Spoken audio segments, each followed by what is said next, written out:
Greetings and welcome to BattleTech. So, and we ended the last mission we completed. Well, we completed the mission and it was an ambush. We went in, we fought, we won, the normal stuff.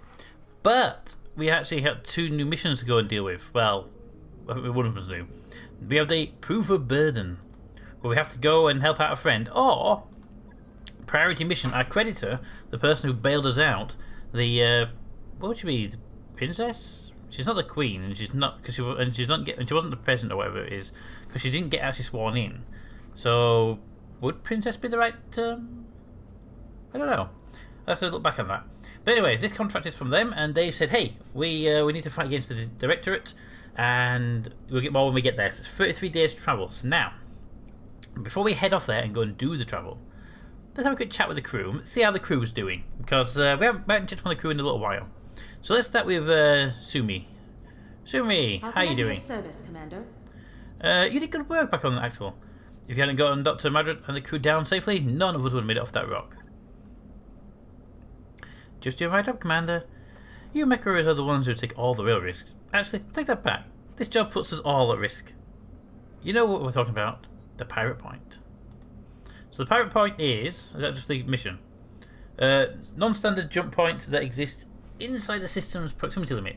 Pirate jump points, or pirate points for short, are hellishly difficult to navigate because they tend to be much smaller than standard jump points and are subject to the effects of planetary gravitation. As a result, the odds of suffering a misjump by attempting a use of pirate point are high. Basically, it's not warp. It's more like have you ever seen Stargate? It's more like a Stargate. So you open up a jump point. You open up a point at one end, and you travel into it, and it opens a point at the other end, and you boom, out the other side. Now, a normal jump point would be, okay, we've got one here, and we've got another one here, and these have been mapped. So you enter here, you always exit there. And they're in the middle of nowhere, so you can drop out of the jump space and head straight in. But the pirate points, they don't go for the normal ones, because normals are patrolled by the authorities and stuff. So you would create your own jump point, and then boom, out the other side, as close to a planet as you can get, so you can hit them hard and fast and sneakily get in there. The problem is they're not mapped, so you could jump out at the other end and be a bit closer to the planet than expected. Now, most spaceships are not designed for atmospheric flight, and that's bad if you jump into the atmosphere. On the other side of things, you could jump into an asteroid, or in the middle of an enemy fleet, or anything like that. Anything bad can happen. So pirate points are not a good way to jump if you can avoid it. I don't know much about you. I don't know how much you know about misjumps, but, well, they're really bad. Let's see if misjump says the same thing. Areas in jump travel can turn misjumps. A misjump causes a jump ship to move in an unexpected location, sometimes far beyond the 30 light year maximum range. Basically the same thing, except that the misjumps also apparently have a thing where you say we're going to drop out at Earth, and you end up out at Alpha Centauri by accident. Okay, so they have an extra thing in there as well. We can jump to way out of the way. You can end up at the heart of a star, yep, or in the middle of nowhere, crash on some godforsaken rock. With my luck, that rock's infested with fetid, screechy, mite-infested birds. I don't think she likes birds. Let's just be glad that didn't happen. Oh, believe me, I'm glad. I like myself in one piece. I prefer it if I could stay that way. Okay, I don't care about navigation. I don't understand how navigation works, but I'm collecting stories about the crew. Tell me something about yourself. Well, I'm from a noble family like you, where mostly old money made our fortune out of Ratchet and then repatriated to the Turing Conduit. That's where I grew up. So this one is a minor interstellar state conquered 700 years ago by Dracoris Combine, now officially known as the Regal Military District. Okay, and then you repatriated to there, which is one of the big families. Okay, I'm not sure if that kind of stuff you were hoping to hear, but we can talk about whatever you like. Okay, so we got a whole bunch of... I wish I had more space on this, because I hate having to scroll when it's only a few items. So where in Concat are you from? I grew up in Nord Vanderberg. It's a nicer place, I suppose. Do you like birds? Not particularly. And I'm going to say that for two reasons. One, they chirp a lot, and they fly around, and they can go at you. And also because I know she doesn't, because she would have said the mite infested birds, so that tells me she doesn't like birds either. Then do yourself a favour and avoid New Vanberg. Avoid it like the plague. Something like 2/3 of the native fauna have feathers, fluffers on the wind, and splatters of excrement across every surface. Yeah, she doesn't like birds. Naturally, the original colonists adopted the feathery little monsters into the culture, and those of us that came after were kind of, well, stuck with it. Statues, fountains, murals, you name it. Just a giant feathery pile of screeching alien birds. If the system had a motto, it would be squawk.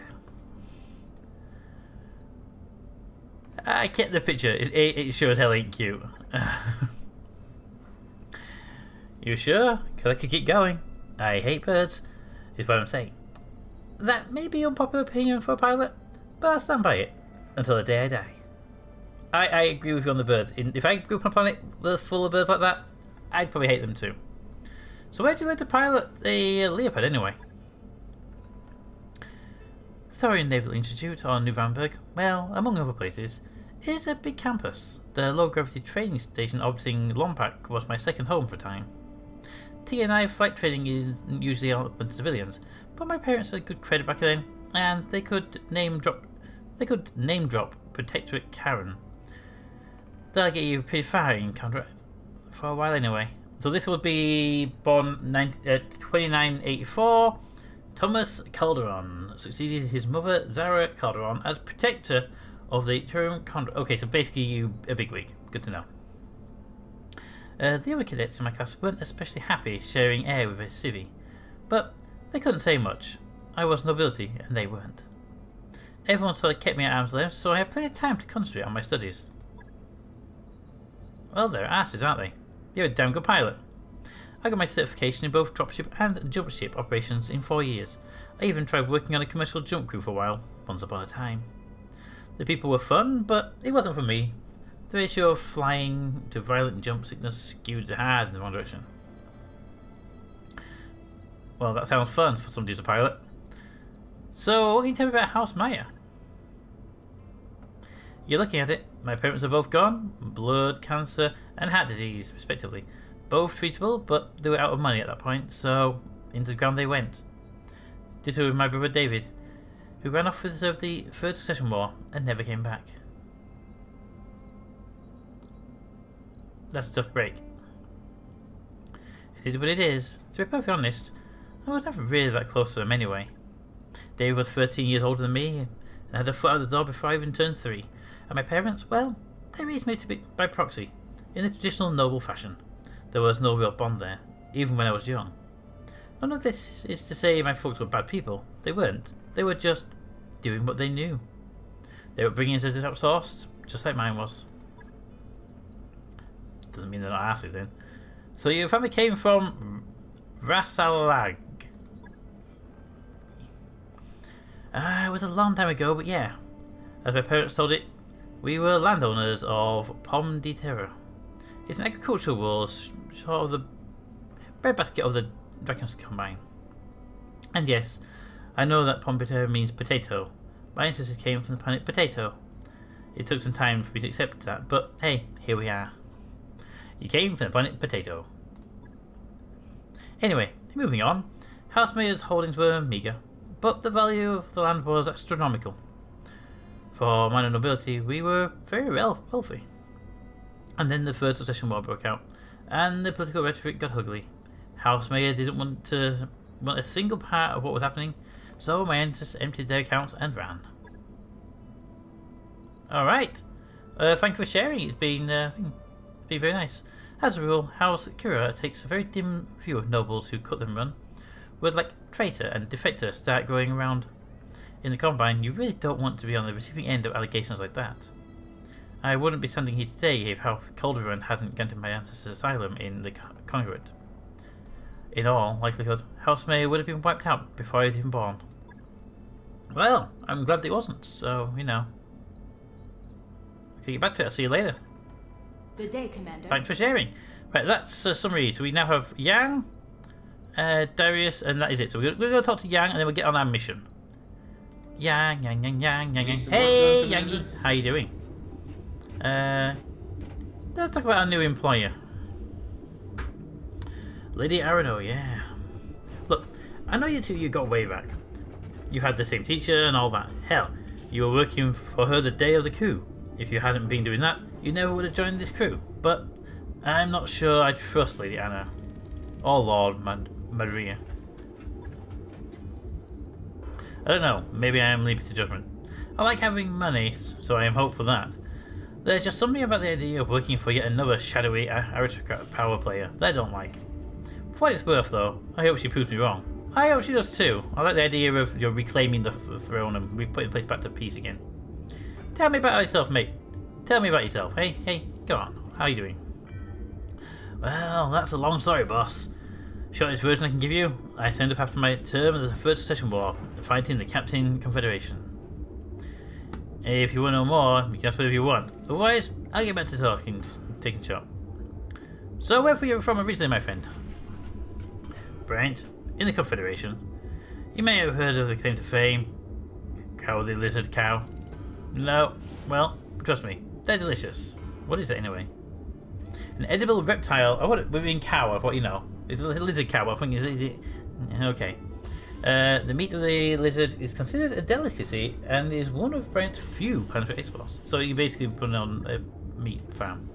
Anyway, as the story goes, Brent was a really nice place once. A tourist spot. Big hikers and fishing enthusiasts. Pale blue skies, emerald green seas, and a blooming agricultural business. You know, the works. I never knew it that way, though. Stefan Amris got to a couple of centuries before I was born, and well, that was that. So what were these? These were...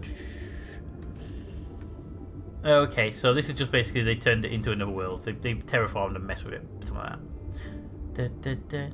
As the story goes, Brent used to be enormous orbital mirrors, storm inhibitors, they call them. The Star League put them in place. When Amris took the system in Civil War, his troops used them as target practice. Without those mirrors, Brent revealed to its natural state, a miserable little ball of wind-blown dirt, actively hostile to human life. Damn. So they basically came in and destroyed the planet from orbit. By the time I came along, the only places people could live were relatively safe were planet ports, of course. You can't fit a planet's entire population into a handful of cities, I suppose. There isn't enough space, no matter how far down you dig, or how tall you build. A lot of people, most of the poor, died in the early days. There's still a lot of overcrowding in both cities even now. Harsh. So you were in the military. Who did you serve with? The 2nd St. Eve's, like Lancers, 1st Battalion under my major flag. We saw more action than most. The arm is a super for that time in service. I lost the original back in 3010 on St. Louis. So St. Louis was a planet agricultural centre, and the 2nd St. Ives Lancers, a well-connected and well-financed regiment. You must feel crap being in a place like this then. You know, when I first arrived at St. Louis, I loved the place. It's an agricultural world, sort of a breadbasket for the neighbouring systems. Green fields, rolling hills, you get the picture. We just walked away out the hill on Kittery and Fedrats, drove us out on 05 with hills between our legs. So it looked like a paradise to us. I remember kicking back in the mech bay, my feet popped upon the engine block, sipping on the sniffer of Aberdeen's vermouth. So what vermouth did you get? A red and unusually found in tiny bottles on pot shops. Getting larger bottles takes connections. Getting crate, well. Not a bad way to spend a sunny afternoon. Anyway, turned out the Federation Sons weren't done with us yet. We were barely a month into our deployment when they sent the city heads. Okay, and they are Federation Sons. Okay, raiders. I'm sure there were sound strategic reasons for House Davian to hunt St. Louis, but it sure felt personal to me. House Davian probably did just blast you. I mean, House Davian's known to be a bit, you know, arsey sometimes. By Freedom Sword, yeah, that sounds like an arsey kind of group, doesn't it? Long story short, one of their scouts managed to slip through our perimeter and hit my mech bay. I was tinkering around with Centurion's custom-made rumble seat at the time. Being surrounded by all the armour, the only reason I made it out alive. Still, didn't make it unscathed. I lost two of my favourite assistants and my own right arm. And I got this ugly thing grafted to me as a reminder. So why'd you leave the Confederation then? After my tour of duty was up, you mean? I don't know. It was just time for a change. Besides, the place wasn't for me anymore. It never really was. I learned a lot of my time in the service, got first-hand view of the elitist bullshit that saturates Capellian culture, and how it rewards high-born idiots at the expense of people's experience. Speaking as for the common man, that didn't sit right with me. When my tour was over, I picked up my things, made for the beeline for the periphery, and seemed like a good place to find any new beginnings. You never really get away from the aristocrat, yeah? Hell, I was born a noble. Yeah, but you're a competent noble. You ain't afraid to get your hands dirty at the end of the day. That's all I really care about. I wonder how many times I watched talented engineers get passed over for promotion so some idiot with a title could advance. Too many to count. For what it's worth, I'm glad you made the choice. You brought my mech back from the brink more than once. And mate, I appreciate it, you have no idea. Heh, way more than once if memory serves. Still, I appreciate the kind words, and for what it's worth, I'm happy to be here. With this crew, going military career would have been an enormous mistake. So, in your position, I would probably done the same. Let's talk about something else. Yeah, let's. This has been a fun trip down memory lane, but I'm sure we both got more important things to worry about. Indubitably. Indubitably. Okay. Talk to you later. And the final person to talk to is Darius. Because apparently there's nobody else to talk to on this ship. What do you need? Hey, Darius. So, we're working for Lady Arano now. That was a surprise. You're telling me? The whole Reach thought she was dead for years now. And yet, here she is. I gotta say, it feels pretty good to be in contact with House Anno again. The last time it happened, Commander Markham was still alive. Tell me about Markham. Markham was an almighty old bastard. But he got the job done. Great card player, and he shared my taste for holovids. We used to have these marathon viewing sessions. Have you even seen These Gears at Eve? Great film. And a masterpiece of Tokusu Gayo. Markham loved that one. I wish I could watch it again with him sometime. I genuinely do. Was Markham a competent mech commander? That's a bad way of putting it, but okay. More or less. He was a decent tactician, but an exponential businessman. I wish I could have seen him in action, Pete. His style was an odd mix of negotiating and holding court. And when it worked, it worked. Let me give you an example. I can't really do justice to Markham's style, but for the sake of the story, I'll try. You know Draconis Combine rep? Yep. Should have rattled. Markham gave him a nickname. Bob Curty. Every time he used it, he was total deadpan. And he always used the full name. You're trying to pull the wool over my eyes, Bob Curtin? Tell me more about the assassination. Or contract Bob Curtin. Bob Curtin? You look tense. Do you need a glass of wine? Sounds insulting, I know. The crazy thing is, it worked. Something about the way Markham leaned into the stupid nickname tickled Chunu's. He'd giggle his way through every negotiation until he was streaming down his cheeks. He had a routine like that for every liaison he dealt with. Some he'd rib, others he'd smooth talk. Everyone always left the table with a smile on their face. Anyway, that's ancient history now. Markham is dead and gone. We buried his personal effects along with his memory, and we did the right thing to kin. Best to leave the past behind us. The company isn't his anymore, Pete. It's yours. So, let's focus on what we do next. Alright, let's go. I'd like to catch up, mate. I'd like to catch up. Come on. Let's spend some time together. Sure, I've got some time. Do you want to watch a trid? Come on. You know you want to watch a trid. Before you started, you worked on the Royal Guard. Tell me about it.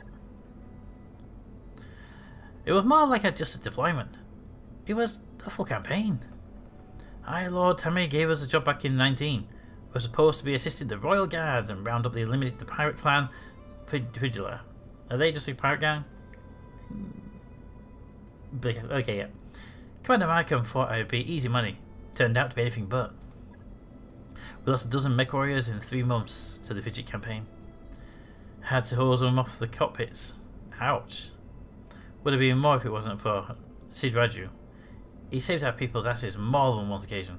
Well, out of his way to do it. And the thing is, he didn't have to.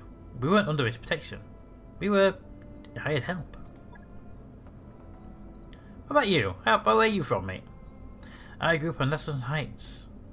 It's one of those hab stations orbiting Atu. 30 decks of economics stratification, with the corporate suits on the upper decks and everyone else crammed into the lower decks. My old man was stockhand. We lived on deck 28, 2 lows up from the bottom, with the other station maintenance personnel. 12-hour days, 6 days a week. My dad would load and load cargo shuttles. Vacuum squad Quilla, the nutrient paste people liked us, and the Luchicos suits upstairs. What's they saying? A bioengineered crop that serves as a staple food. Okay.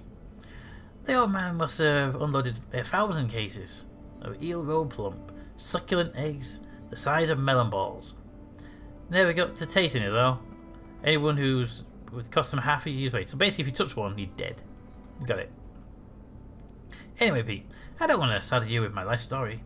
Suffice to say, I got a night full of what I didn't want to become, and I did what I had to do to change my circumstances. And by the age of 16, I struck out on my own. I left the station with a handful of skills, an enormous web of contacts, and a rucksack full of that expensive caviar.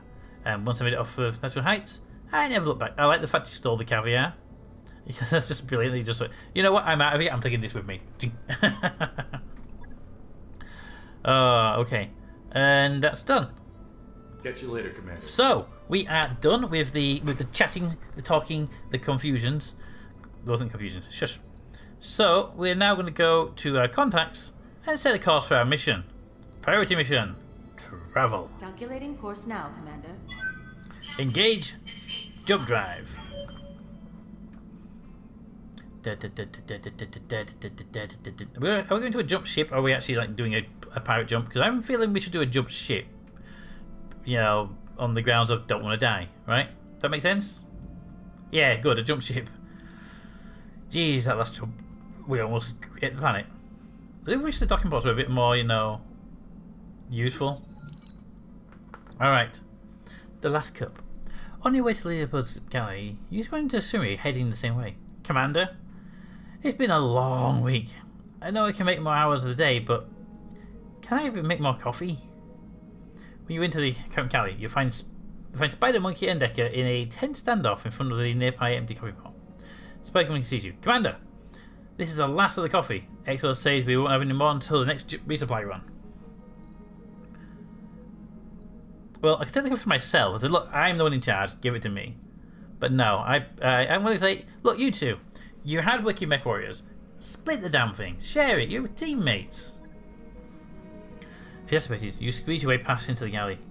Take the 2 cups, pour the coffee equally between them. You say, if you can't act like adults, then we'll have to resolve this like your children. You have 1 cup of Spider Monkey and 1 to Decker. Drink up. The next time I send you a plant side, I expect you to make every shot.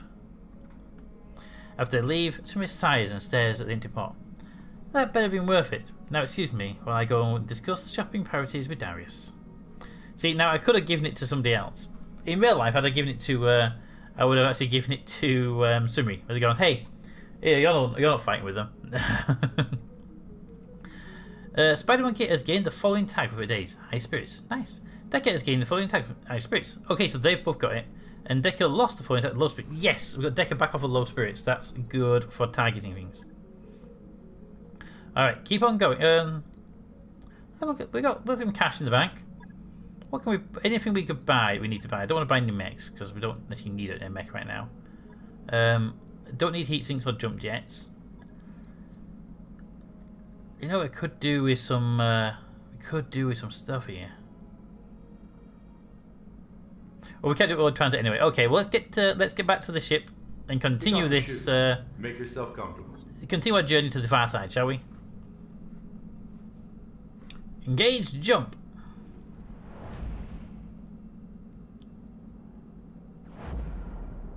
Jump complete.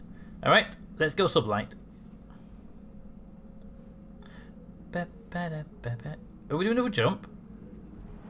Oh, it's a double jump.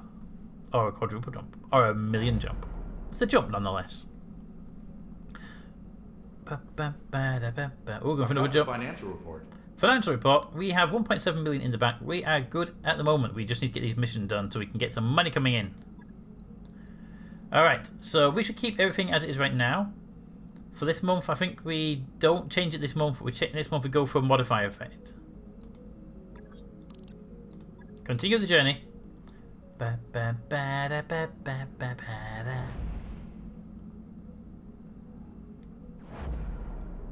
And we're at a jump again. We have 14 days. Can we like quick jump there because it'd be so much nicer?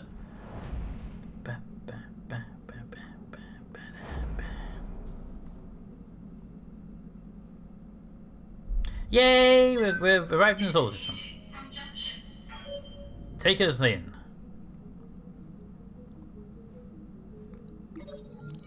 Alright, medical expenses. In the morning briefing, Darius pulls up an inventory spreadsheet of Leopard's at view screen. We're in lower medical supplies, med patches, trauma packs, and a few others that just isn't critical yet, but I feel we're well stocked. Semi-France. Why do we keep patching our supplies in dribs and drabs? Can't we get some kind of bulk discount and get ahead of the problem? God knows we'll end up using them. And maybe doctors can speed up the recovery times. We have the cash. We might as well buy extra supplies right now. Yeah.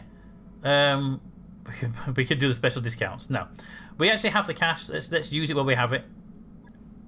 Later in the week, Darius provided an update. I did some bargaining and managed to pull a bulk of medical supplies. He always looks a little smug after a successful negotiation. We could use these supplies to last longer than previous consumption rate. Per your instructions, however, I have directed the staff to use surplus to accelerate recovery as much as possible. We didn't lose, we spent 25,000. The company gained a 2-point medical bond for 30 days. Nice. Well, unfortunately, we're going to be still travelling for a while, aren't we? How far are we out, by the way? Where's the nav bar? How far away are we from our destination? That doesn't really help me. We're actually there. Okay, that helps me. Can you like get me out of the screen? There we go. How far away? Can you tell me how far away we are? Oh no. No. Okay. Continue. I know we're still travelling, so can I actually buy stuff yet? I know we're in transit. No, we can't buy anything yet. We're in transit still. Well, continue all the way. Continue all the way. Continue all the way. Entering orbit. Perfect timing. We've arrived at... Well done, Commander. Ready for the contract? Not yet. Not yet. We have one thing to do first. And that is... Let me know what you thought of the episode. It was a bit of a talky one, and that will happen on occasion. And that's just the law of the land, to find the law of the game. But let me know what you thought of the talky episodes, and next time we will go... We have 2 days, hopefully, to pass before we can get this Shadowhawk back in the service. And then I want to talk to the peoples for a contract. Let me know what you think, and until next time, comments in the comments. Thanks for watching, and let's go blow some up next time around, eh? See you later.